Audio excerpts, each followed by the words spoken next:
Good evening. This is Laws 11057, Introduction to Law. It's week 11 in term 3 of 2014-2015. Tonight we have a very special guest speaker, Mr. Edward Maragna. Edward was a first-year law student a few years ago, and he's now just about to be admitted as a lawyer. He's essentially at the end of the tunnel where many of you are travelling, and you have an opportunity tonight to listen to Edward's advice, ask any questions, and seek his guidance in relation to a number of issues. Before we start, I'm going to share my screen and show you a video in relation to Edward. If you can bear with me a moment.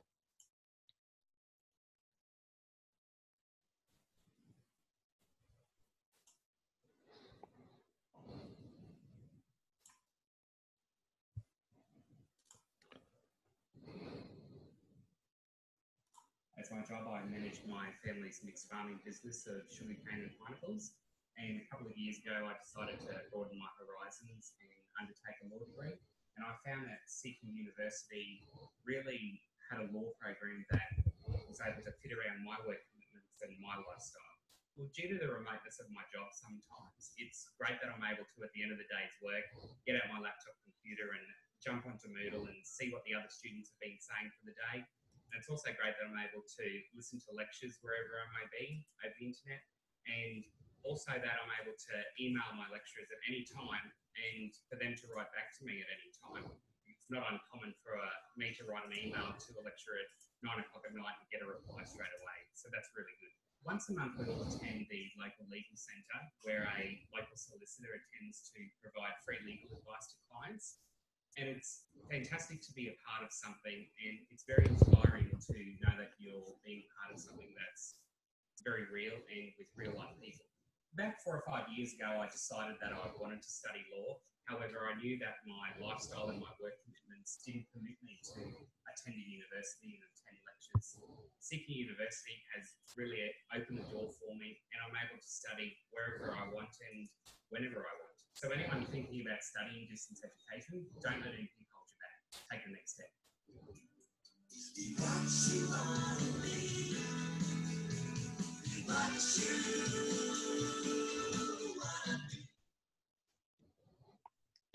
Thanks very much. So Ed, if I could hand over to you now, perhaps you could tell us what it's been like over the last 3 years. Thanks, John, and thanks for inviting me to share a bit of what it's been like. Does anyone have any questions straight up that they might have in mind that I could possibly start on? Or Yes, Peter. Do you have any questions? No, sorry, that was just a reply to Aaron. No, I saw that, but I thought you might have a question anyway. Not this early in the piece. I'll let Edward get to okay. I'll start you off with a question. Yeah, thanks, Clint. Where did you do you got to do some legal training before you're allowed to go get admitted? What did you come up with there? Yeah, that's right. So I'm at the stage where I've just completed my PLT course through the College of Law. I've actually got to go down to Brisbane just to complete a couple of more assessments for that. Now, with the College of Law, I can't say too much about QUT, but with the College of Law, you have to do, I think it's 75 days worth of work experience in a legal setting, which is in conjunction with the coursework. 40 of those days can be counted towards those 75 days prior to completing the PLT full time.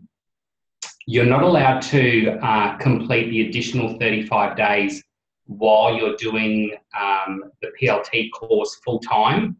So now I'm going to move into doing another 35 days worth of experience, placement basically, and then I'll be filing my admission papers. So basically all the hard work's done. I've just got to get that work experience component over and done with. If you do the PLT course part-time, you can get those 75 days worth of work experience during the coursework. So yeah, but it's a long process in that you will get probably very frustrated, as I have done and as a few of my mates have done who I've studied with from first year, term one.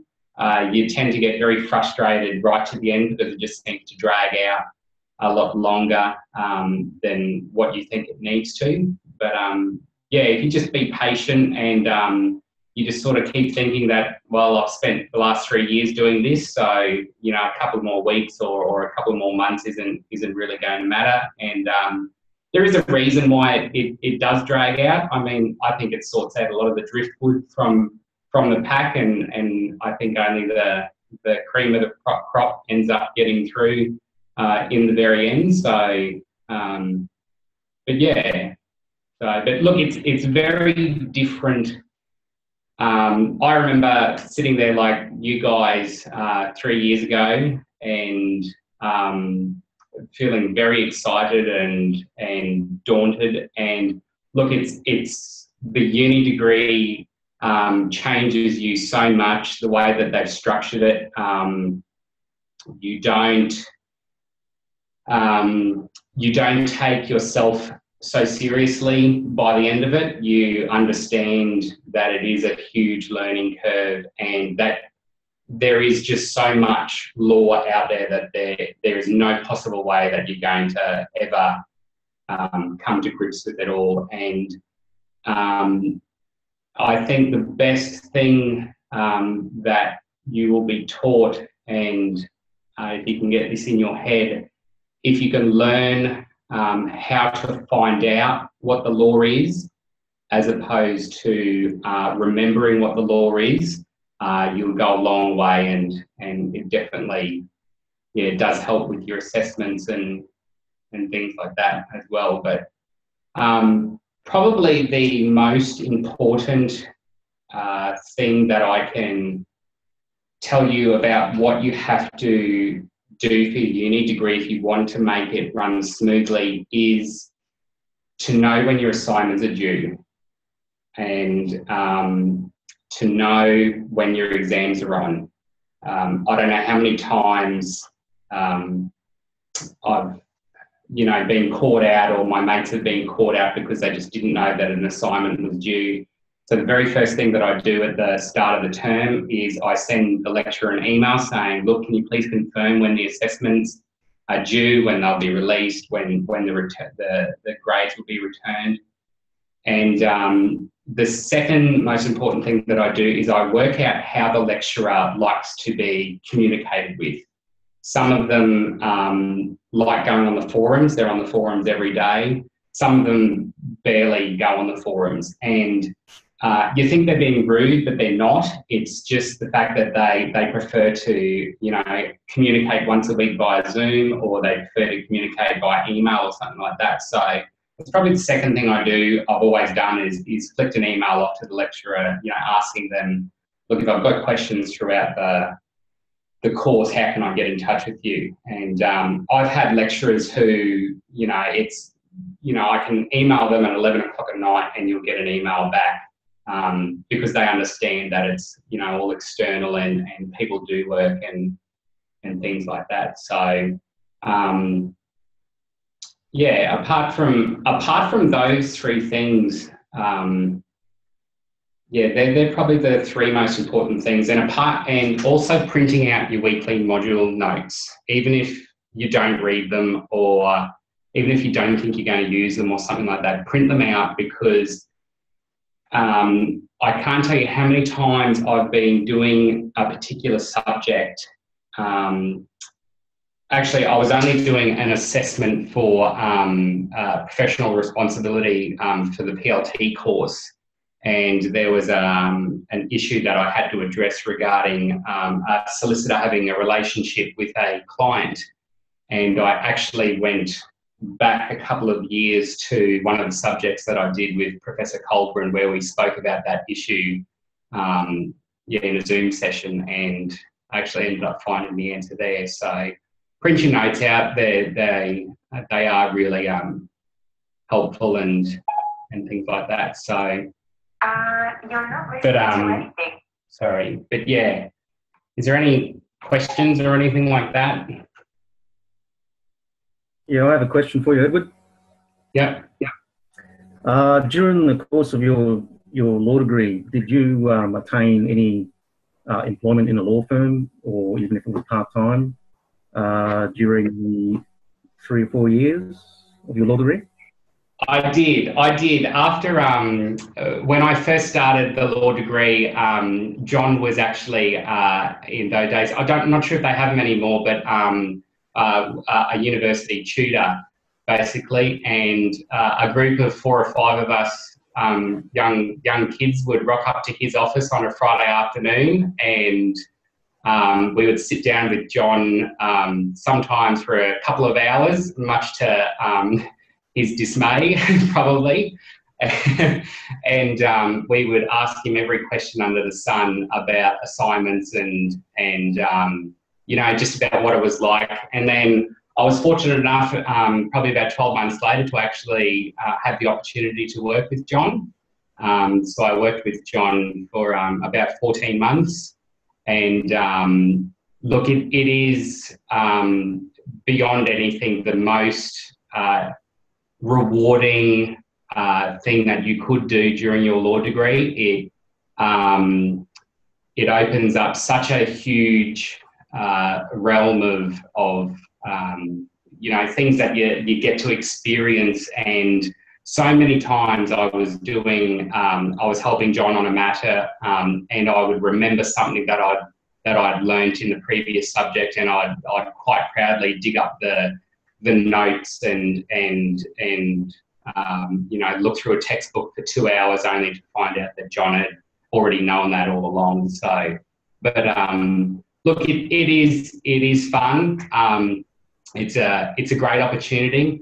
Hopefully you'll be as blessed if you do go and work for someone to have a boss like John. But yeah, look, any experience is a good experience. So I would certainly recommend to do it, but certainly take it all in your stride, and you certainly need to have the capacity to study as well as work as well, sort of thing. So if you're as lucky as I was, you'd be able to do your assignments sneakily during the afternoon while you're at work. So are you working now? No, I'm not working now, just because I needed to commit fully to the PLT course. It is very intensive. You've got assignments due, probably 2 assessments due every week, and you've got fairly extensive readings and things to do as well. So, but yeah, look, it's one of those things where you're that close to the end that you don't want to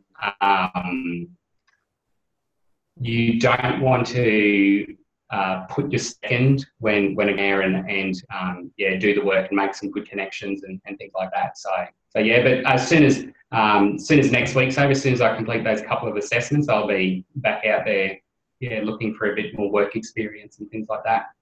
Yeah. So you did work throughout your entire law degree in a law firm with John or with somebody else? Yeah. Look. With John. Look, it was probably for the majority of the law degree. Yeah. And like I said, it certainly does help. Like, yeah, just with questions on succession or wills and estates or things like that.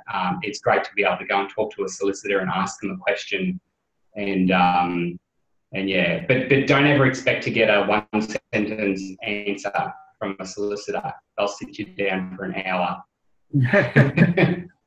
because there is just one answer. That's right. Sometimes you want a lawyer who just has one hand and doesn't say on the other hand, we better consider it this way. And I've got to say, Edward was absolute pleasure to have in our office. Now, I think, Josh, you had a question? Yeah, mate. Edward, did you do summer school the whole way through your degree?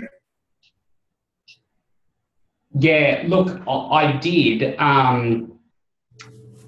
Being that you had to complete the degree over 3 years with the 24 subjects, I did. I always used to do 4 subjects, 3 subjects, and then just 1 subject, and that would give me my 8 subjects for the year sort of thing. So it was. I always tried to make sure I didn't have too much of a break from study. I always wanted to keep sort of the finger on the pulse with that all the way along. So I always made sure I took something over summer just to keep the study habits in line and things like that. So, and just with that, one thing I have learned with writing assessments and studying, you really need to have somewhere quiet to go to.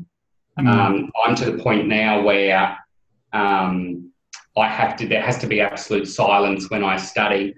And that is because I no longer spend one whole day writing a 1,500 word assessment. I like to go away and knock out a 1,500 word assessment in a couple of hours or something like that. And I'm not saying that because it's it's cool to do that or look at me. It is because from my experience working in the law firm, you have to get things done as quickly as possible. You can't let things drag out or anything like that. So, I mean, John always used to use the analogy of swimming laps in a pool, and when you get to the end, you look up at the timer, and if you're behind, you don't sit there and have a rest. You get straight back into it and see if you can make time up again. So I've sort of, and there's a few of us who have gone through the law degree, and we've all sort of, we are all doing the same thing now. It's not, it's not unlike us to sit down and start an assessment. Often we'll all be talking on the phone, at lunchtime, and we'll all be done sort of thing. And I really do think that's the way that the law degree sort of, hones you in and gets you working quickly. And look, there's no more spending copious amounts of time writing introductions and, things like that. It's straight into an assessment, answer the question, and that's it sort of thing. So, and just on assessments, the most important thing, and please, if there's one thing that you listen to tonight, please listen to this. Just remember, 1 idea per sentence. Never put 2 ideas into 1 sentence, and never use the word accordingly, comma, and then start the sentence, or additionally, or furthermore. It's just an absolute, it's an absolute. I used to write sentences. Every assessment of mine started off with blah, blah, blah, blah, blah, accordingly, and there's, don't use accordingly or therefore or such as it is, as I used to use for some reason. So, but and that, Ed. That's Peter, okay. and now I do want to ask you about voice recognition. Now I think Peter's got a couple of questions. If I could hand over to him first. Was that you, Aaron? Yeah. We'll come back to you. Thanks. Yeah, I just had a 2-part question. The first one was, what got you into law in the first place? Like, why did you take that up as the area you want to study? And then the second part is, are you where you thought you were going to be, and how does it look now on the other end? Yeah, I just missed the last part of the second part of your question, mate, if you can. Yeah, and the second question is, like, now that you're at the other end, is it where you thought you were going to be when you started? Yeah, look, probably the reason why I started the law degree was we're from a rural family. And we've, my parents, back when they first got married 40-something years ago, started off on a little farm and slowly built themselves up into a fairly significant agricultural business sort of thing. So, and probably about a year before I started my law degree, we had a fairly significant legal event, if I can refer to it as that, that sort of threatened the integrity of the family business. And things got pretty hectic and pretty rough, and things were looking fairly dismal for us at one stage. That was until we sort of got in line with a very good law firm and a couple of very good barristers who basically took our matter and basically saved us, as what I sort of call it. And I remember sitting in court. We were probably in court for 7 or 8 days. And I remember the barrister that we had was a QC who got appointed to the bench shortly after our matter. And I remember him after about the 6th day of witnesses and, you know, submissions and all that sort of stuff. And I remember looking at him, and he was absolutely and utterly exhausted. He was red-faced, his eyes were bloodshot. He was, and you could just tell he'd had given it everything that he had, you know, for the last week. And it was almost as though he wasn't doing it for himself anymore or for the money. He was actually doing it for us, sort of thing. And I just remember looking at him and just thinking, you know what, he's actually, you know, changing people's lives here. He's doing this out of the goodness of his heart for ourselves. And, you know, we owe the man a lot. And basically from that time on, I just thought, yeah, that's a fairly good feeling to have, that you can actually, you know, save a family business that's been going for 30 or 40 years. And look, without the man, yeah, everything would have gone downhill pretty fast. So it's not hard to get inspiration from someone like that. So yeah, but with regards to the second part of the question, you get to a point, mate, where you don't sort of, when you go through the law degree, all your mates will start saying, oh, why would you want to be a lawyer for? And, oh, they're just liars and they're just that, and, you know, this and that, and they've got a really bad name and things like that.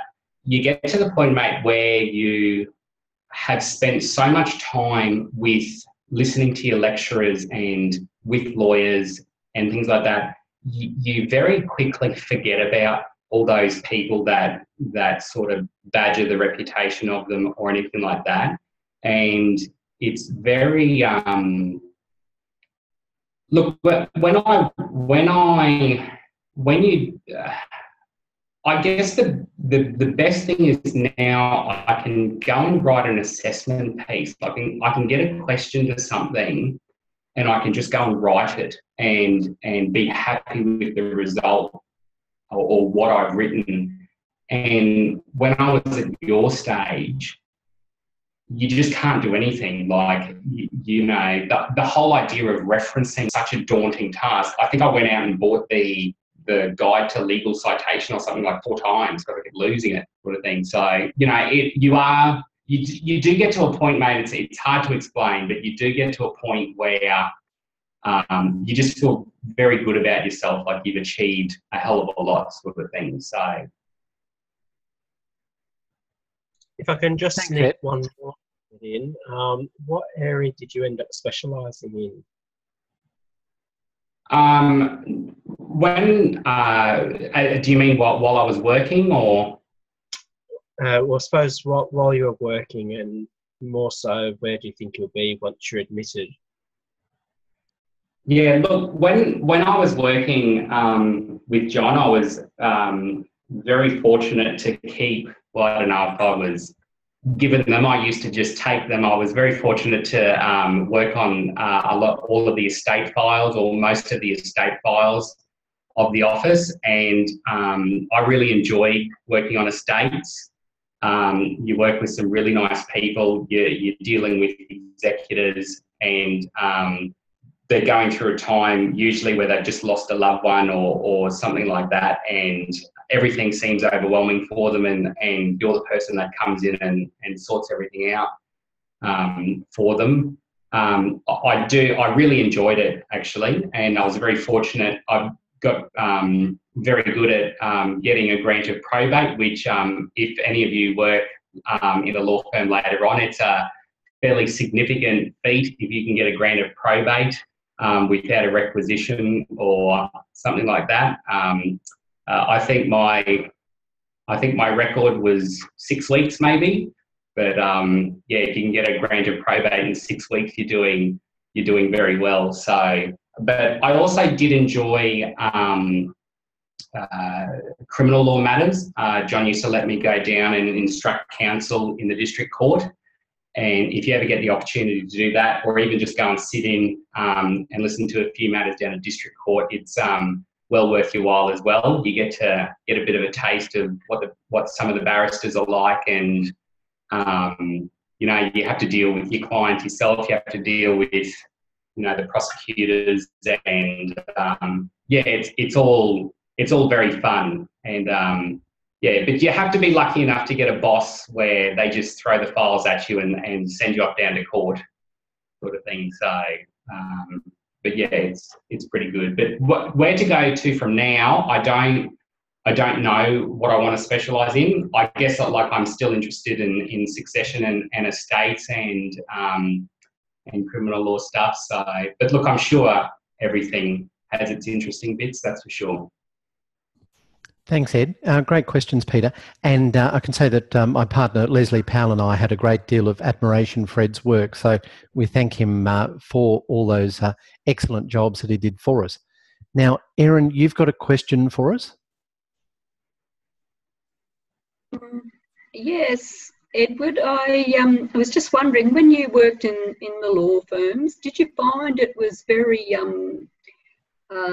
helpful in terms of your study? It made a lot more sense being able to put things into practice or see how those studies that you've done actually panned out in the real world. Yes and no. Sometimes the studying, like what you learn at law in uni, is entirely different to the way things pan out in real life. One thing that did help me a lot was learning about your ethical responsibilities. Sometimes it's that busy in a law office that it's easy to make mistakes. And one thing that I did learn was to always sit there and ask myself, well, look, should I be doing this?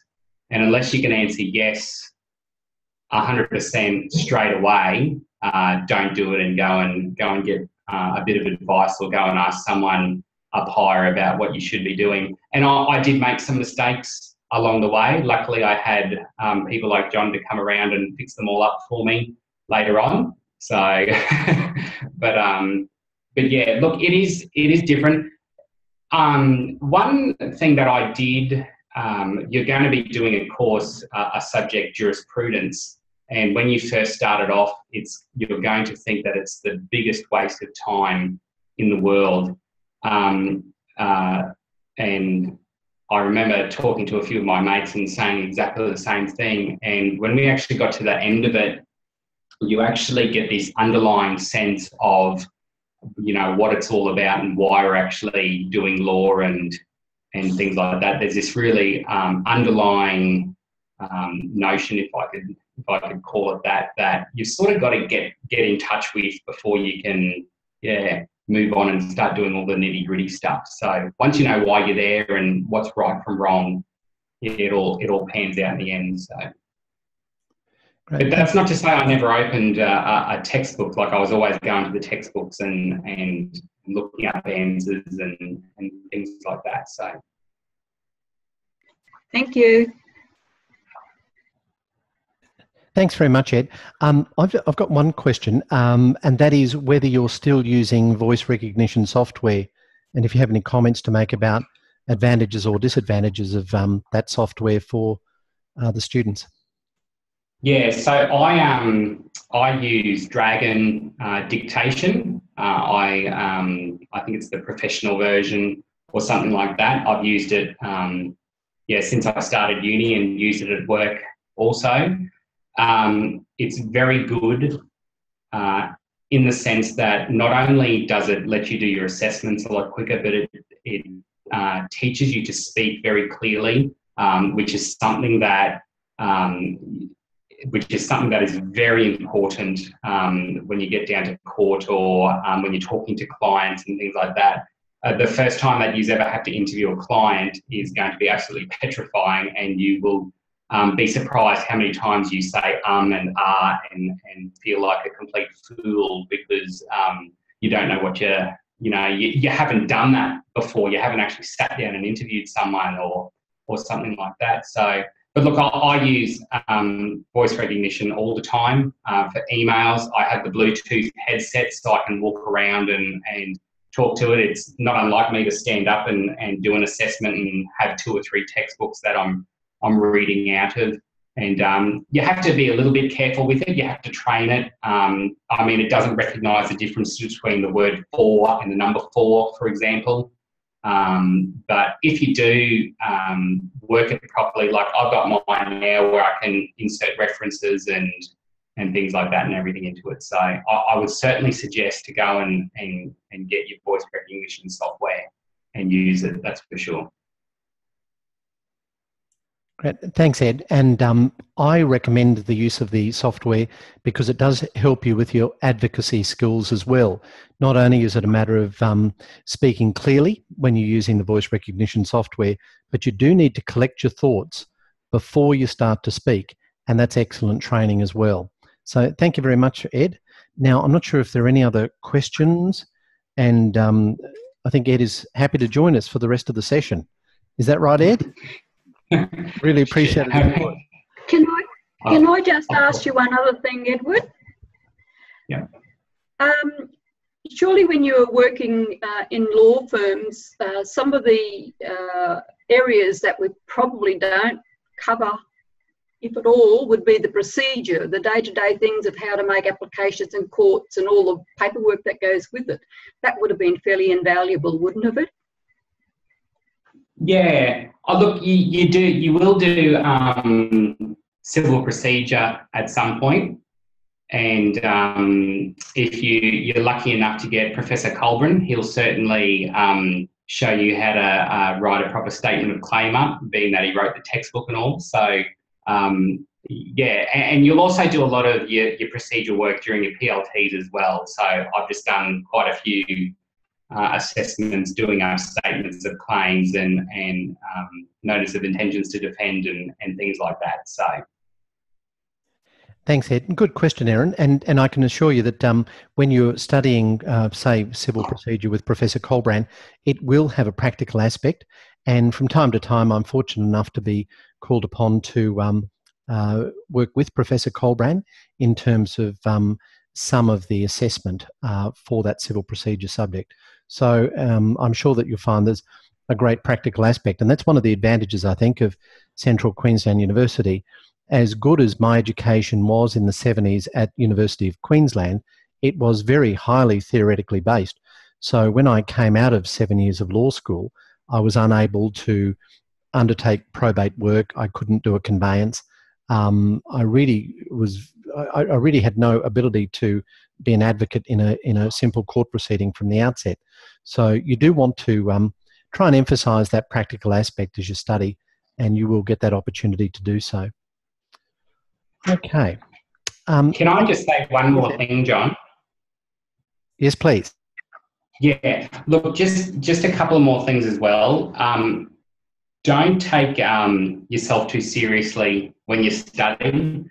I'm by no means a perfect student. I've got some HDs under my belt, but I've also just scraped through with passes as well in a few subjects, and those subjects were the subjects where I thought I was going to do really well. So don't let a pass or a poor mark knock you down.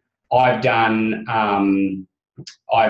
mentions down at court for Leslie and John, and I failed an advocacy assessment where I had to go and do a plea of mitigation of sentence. So, you know, things like that just happen. But yeah, just take it all in your stride and listen to your lectures, and don't think they're being critical of you or you know, they're extremely, most of the, like all of them actually that I've had are extremely intelligent people. They're probably using 1/10 of their potential when they're teaching you.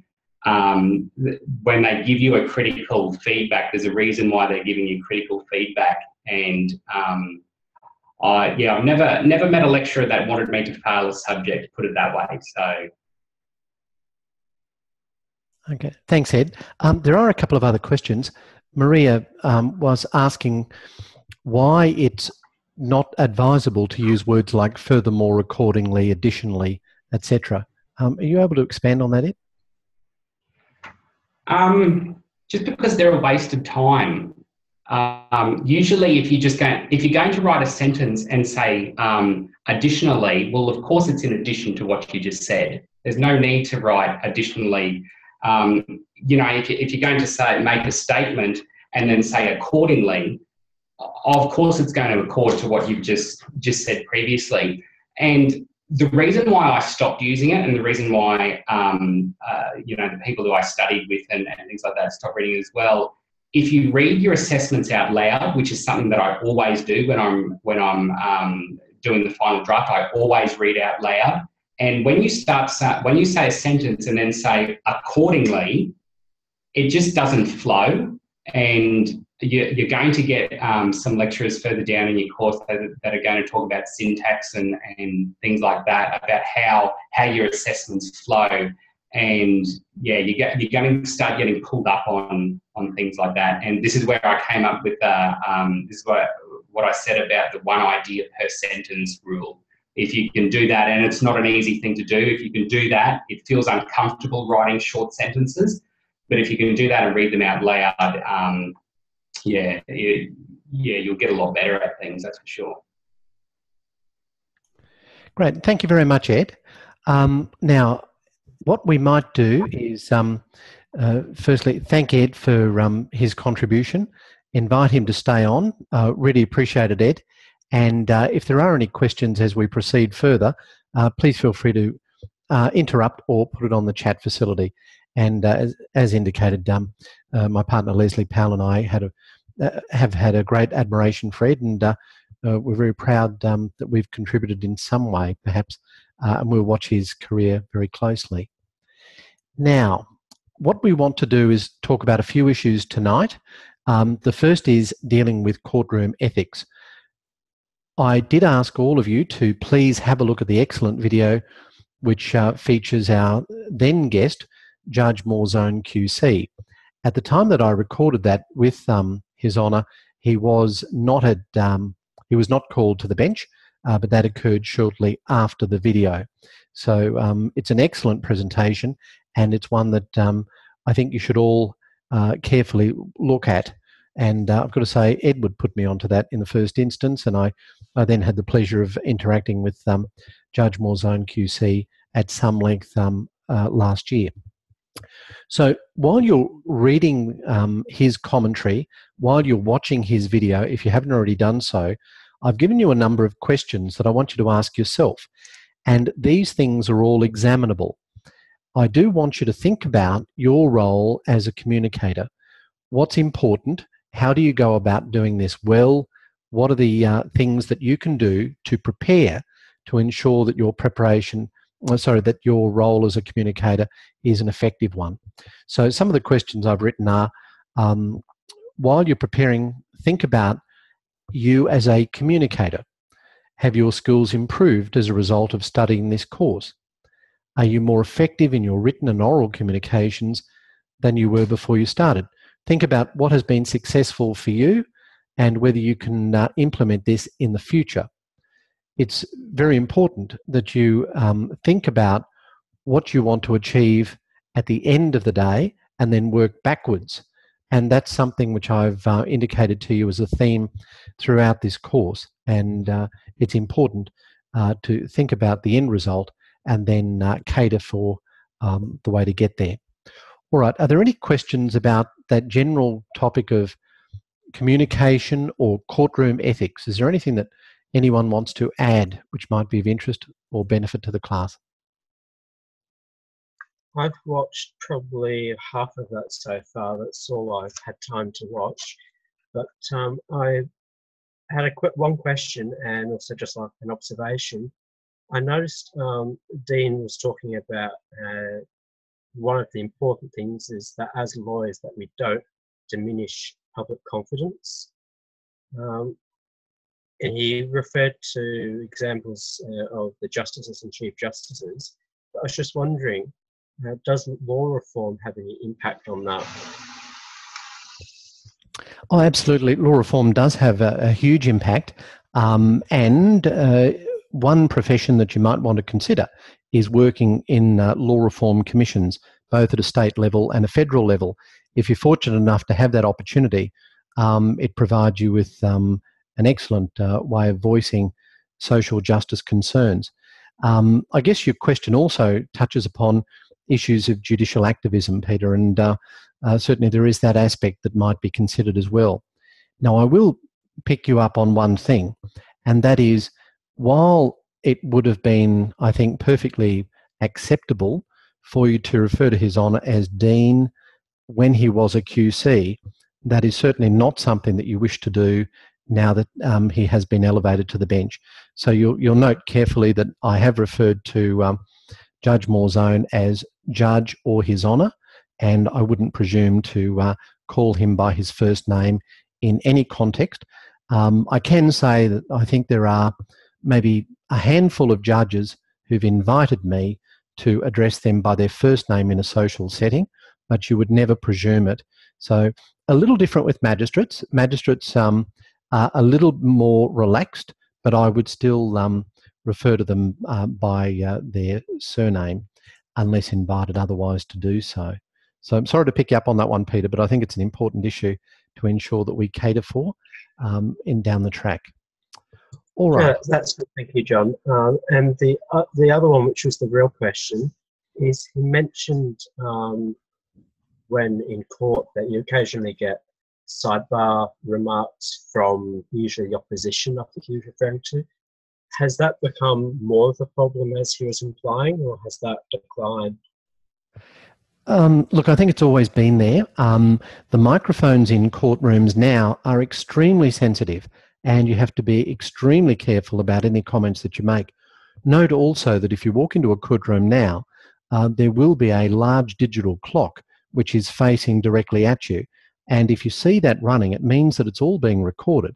So you want to be on your best behaviour at all times. And I think if you listen to what His Honour had to say in his presentation, you'll be impressed by his modesty, by his courtesy, by his determination to deal with legal issues in an entirely professional, ethical and appropriate manner. And I just think it's a wonderful learning experience to listen to what His Honour has to say, because it's the best type of training that you'll get, I think. So thanks very much for that, Peter. Catherine, you mentioned that there's some assistance that you found in His Honour's paper. That's right, John, just at the back of the paper, page 19, it's just got a big list. Well, it's got 50 basic tips of how to behave in and for the courtroom. Having been there and in that position, I think a lot of them are very helpful. And if I could have had a list such as that before I went in, just to be prepared, I think, more than anything else. Yeah, there's a lot of good things in there just about how to enter, how to address, and that kind of thing. It's very useful. Great. Thank you very much, Catherine. So as an exam tip, I want you to consider what it is that you could do from a practical perspective to be as ready as you possibly could if, for example, you were working in a law firm and you were called to undertake some courtroom exercise, perhaps a mention in a magistrate's court or a district court or a federal circuit court. What are you going to do to be ready to ensure that you put your best foot forward, so to speak? I'm not saying that's on the exam, but I do want to stress that it is examinable, that type of question. Okay, thank you, Catherine. Thank you, Peter. Thank you for any other comments. If not, we'll move on. Ed, is there anything you wish to add about that commentary in relation to legal ethics and courtroom etiquette? Not really, John. Probably, like I said before, trying to get into a courtroom as much as you can during your degree and see how everyone interacts and addresses one another, or yeah, just about the whole etiquette of the courtroom. So if you can do that, you certainly learn a lot, that's for sure.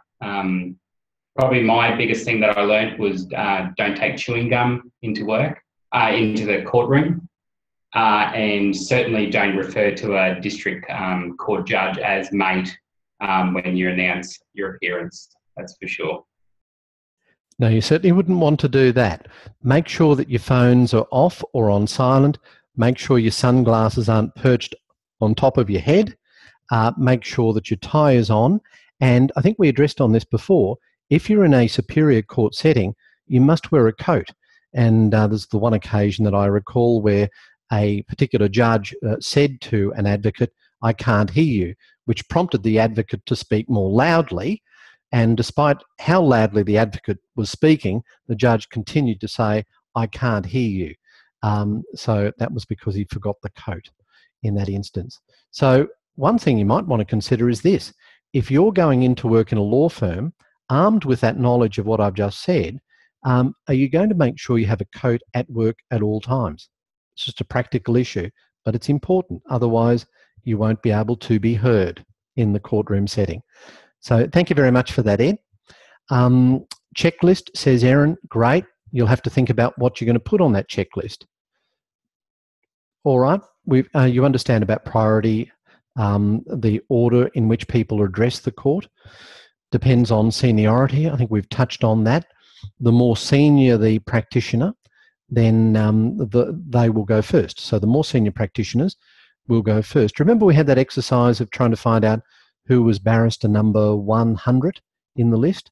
All the barristers have their number, and that's their list of seniority. But bear in mind, of course, that QCs go first, followed by junior counsel, which are barristers who are not QCs, and then solicitors go after that. So the most junior barrister will go ahead of the most senior solicitor in terms of strict seniority.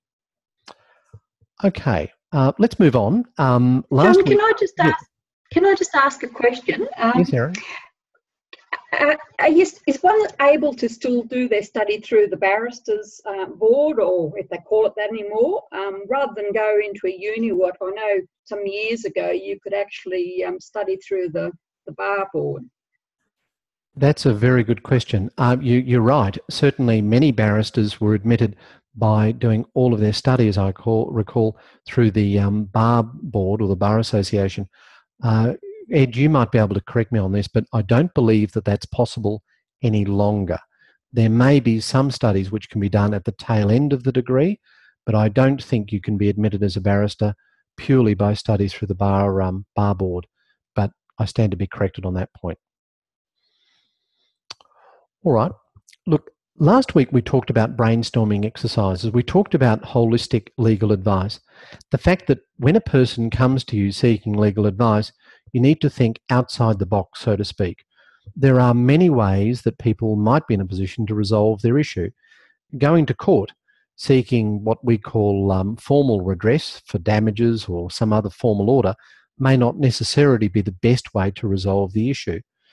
However, if as a result of going through that exercise and considering all of the options which might be available to your client, ultimately your client instructs you to proceed to court, then of course you have the daunting task of ensuring that you're ready to proceed to court and go to the correct court. So in this week's exercise, as part of preparation, I invited you to consider a situation where you are instructed to initiate proceedings and you need to consider the appropriate court or tribunal that you believe is appropriate. So let's start with this. Your client says, I do wish to proceed to litigation, and the debt which is being chased is $5,000. Who's got some ideas as to how you might initiate court proceedings or tribunal proceedings? Any thoughts?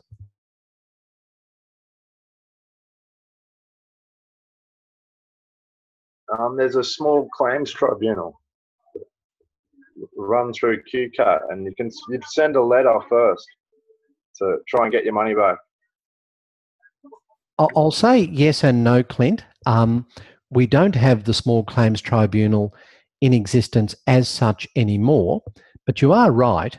For a debt of $5,000, if it's typically people would go to QCAT, which is the Queensland Civil and Administrative Tribunal, and it may well be something which is dealt with in the minor civil debts jurisdiction, which is the old small claims tribunal, essentially.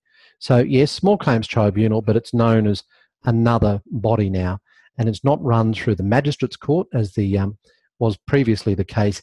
It's now the minor civil disputes jurisdiction of QCAT. But no, thank you very much for that, Clint.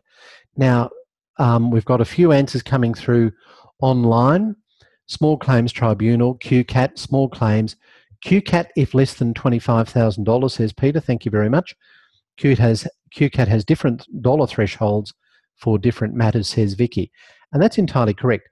In the QCAT jurisdiction for minor civil disputes, it is $25,000. I think that's right. That is right, isn't it, Peter? I should know. I'm a member of QCAT. Yes, that's the one I was looking at, and I'd seen it was the minor civil dispute, debt dispute. Thank you very much. I appreciate that. Thanks, Peter. However, in some areas of QCAT, it is unlimited jurisdiction. So, for example, if there's a dispute in relation to a domestic building contract, then there is no monetary jurisdiction. So I've heard instances where fellow members at QCAT have recited to me that they have a case where they're asked to provide a judgment in relation to a monetary order in excess of $1 million, for example. I mean, these are huge domestic projects. Another one, a fellow member from Harvey Bay had an order where I think the amount in question was $700,000 or so. So, you know, they can be very high amounts in QCAT. So it does vary. So thank you very much for that, Vicky. Anything you wish to add to that, Vicky?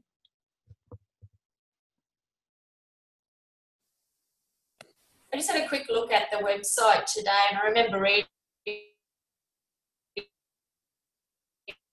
just off the top of my head about a motor vehicle and things like that. So it depends on what the case is about, depends on what avenue you can go down. So it's not necessarily just a dollar figure that it depends on. Yes, thank you very much, Vicky. All right, so what if your client says, look, I've been to QCAT, I don't like it, I want to go to court. Can you pursue the debt for $5,000 in a court? And if so, which court?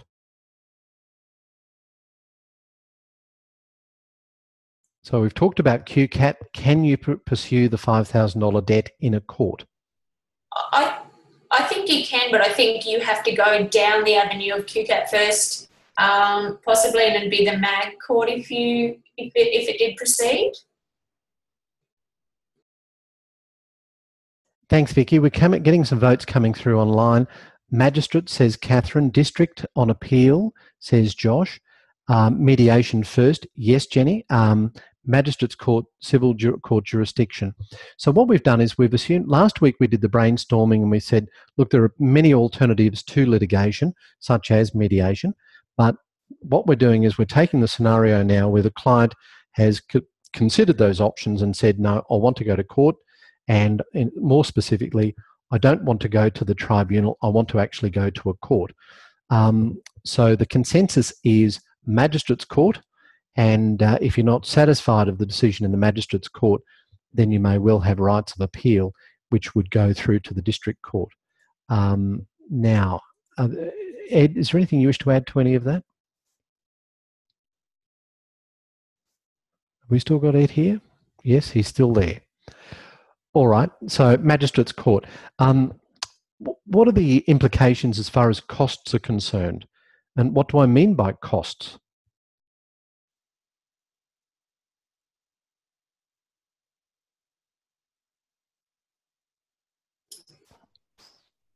The legal costs, and if you were not successful, you may be liable to pay the other party's costs as well. Excellent. That's part of it. Initially, there is the question of how much it costs to get into the Magistrates Court as opposed to going to QCAT. So your client would need to be aware of the entry costs for the different jurisdictions. But you're quite right, Vicky. The client needs to be aware of the risk associated with having to pay the other party's costs. So if you're going to embark on litigation, one of the very important things to do is think about the question of costs. Are there any particular orders or rules in the tribunal under consideration that basically preclude costs orders, or is it going to be a case that there are costs payable? So in small claims matters, which we call minor civil disputes now, there are no costs orders payable. There are in the criminal and quasi-criminal jurisdictions many rules that basically preclude costs being ordered against the losing party. But the general rule in litigation is that the losing party will pay or at least contribute substantially to the legal costs for the winner. So, and Julie said, you need to know the character of your client. Is he or she commercial? Okay, well, let's move on to the second scenario. Now, your client wishes to pursue a debt of $50,000. How does your advice about the initiation of proceedings differ in those circumstances? Anyone have any thoughts?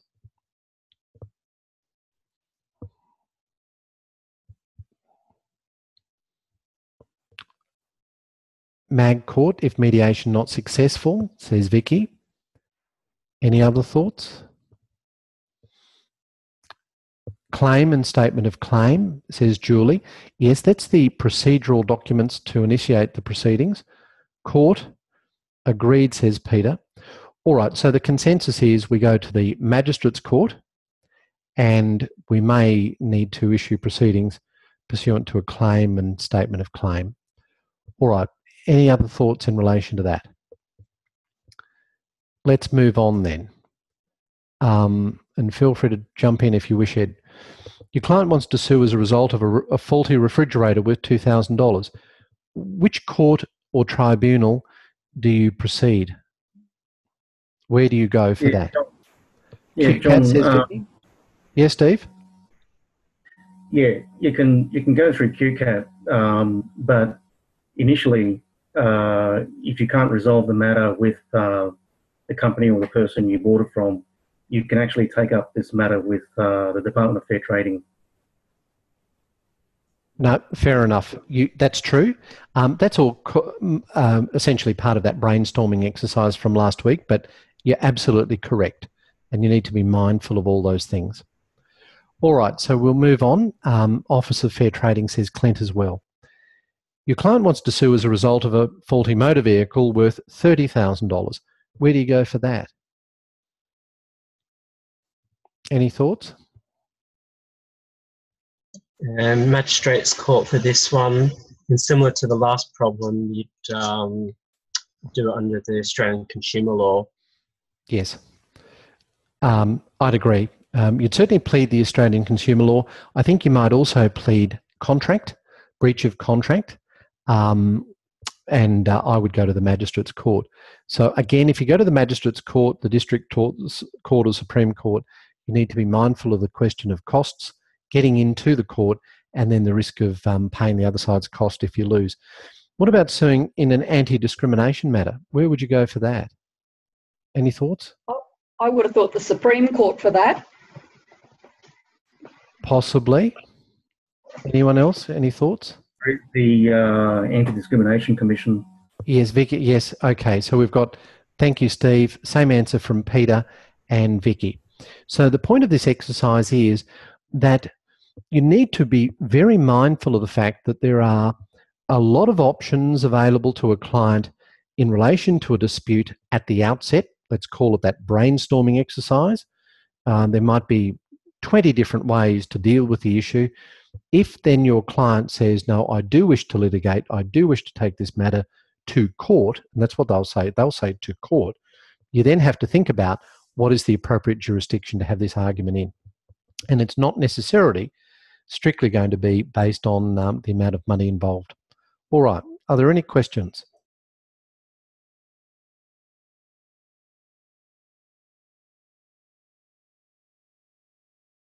And no questions. I thought I'd just add to that one with the Anti-Discrimination Commission.